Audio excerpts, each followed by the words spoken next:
Proverbs 23, let's call this one Sketches and maybe subtitle it The Surface, helping us to understand the need to look beneath the surface. That's a famous, I won't say cliche, but a famous lesson that appearances can be deceptive, but he is going to give us a number of ways in which it can be super important to look beneath the surface in times when we may or may not suspect that there is more that we need to know. In this proverb that seems to take the shape of, I would call it 12 commandments, even though it's probably not exactly 12. There are blocks of verses this time that seem to sum up the wisdom as opposed to isolated verses, meaning there may be only one or two times in which an isolated verse is really going to sum up the lesson. However, in a couple of verses, he's going to seem to talk about the way in which eating with kings can provide a delicate situation in which you want to be careful before you simply go in with a full appetite.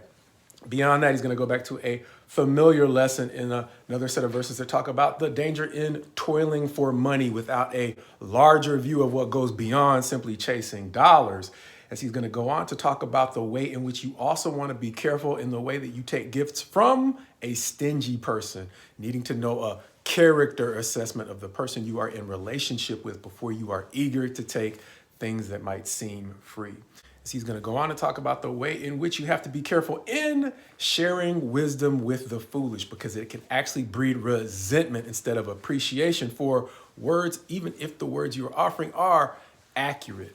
As he's going to go on to then talk about the need to respect property lines and not try to manipulate them for an unfair advantage. Going on to talk about the essential nature or the need to discipline kids, as he's going to go on to talk about the way in which you want to be careful of the way you can be tempted to envy sinners, as it's going to call it, or what we would say in our day, folks who are just coming up or doing well by doing wrong, understanding that both the Psalms and the Proverbs talk about the way in which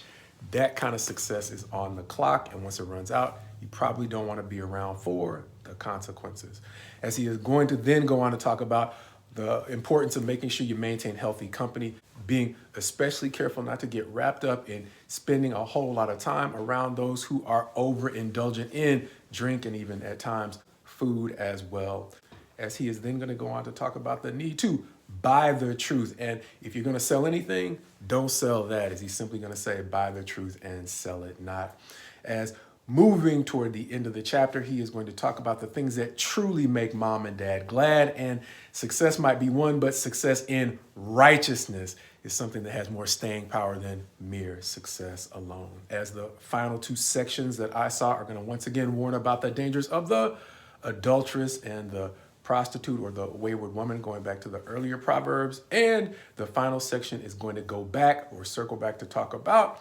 how spending too long or overindulging in wine can cause you all kinds of misery. And as we talked about in previous chapters, it is one of those addictions that can cause a lot of regret over time. But of the topics that we have already mentioned that suggest the need to be super careful in judging merely by appearances, as he is going to say, when you are invited to a function, in this case, one hosted by a king, be careful, because home is the place where you are more likely to be able to genuinely kick your feet up and eat in peace, or however you want to eat, in whatever portions you want to eat. But a social function is just that. It is a social function in which eyes may be on you in a way in which you want to be careful getting too casual in the way that you dine on the fare set before you. It's going to be something he mentions again when he talks about taking gifts from a stingy man. And sometimes when you get an invitation from somebody who is not necessarily a king, but just a simple person, somebody who might seem to be a peer, you don't necessarily know them that well. So it's also warning you in any situation, really, to be careful in situations where you've got an invitation from folks you don't necessarily know all that well. Doesn't mean you need to be suspicious of everyone, but he is warning us to be careful, because even today, the warning that I see in this proverb reminds me of some things that I've seen over and over again on channels that talk about what life is like on the inside or the other side of the bars of a prison, or now the doors, since a lot of them use doors now without bars. But the bottom line is, when you have some new friends in prison offering you free stuff, that stuff isn't always free. It's actually sometimes accumulating a debt, even when it's presented in the form of a gift. And so you need to, before thinking that you've come up on a free opportunity, always make sure that you need to know the character of the person who is giving the gift. And so, as we said in the beginning, the surface is never a great way to make judgments in important times. And so, hospitality can be one of those things that can be disarming, but beneath the surface, it can present to us situations in which we need to be just as careful, or maybe even more careful, in circumstances that might seem more menacing on the surface. Which is why we sometimes say God's best to you as you go forward in Him, God willing, gaining the wisdom to understand how to see beneath the surface.